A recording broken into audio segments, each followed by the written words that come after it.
Naging trending itong post na ito na isa sa Donbell fans.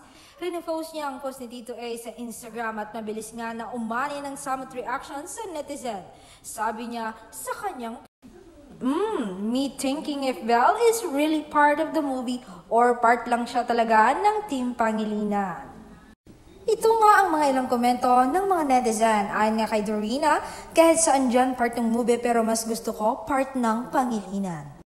At ayon naman kay Rowena Taroy Stember, feeling ko siya, yun ang special guest sa movie, feeling ko lang naman. Pero aming nakapanaya, mga aktor na si Donnie at ayon sa kanya, abangan nyo na lang, it's a surprise.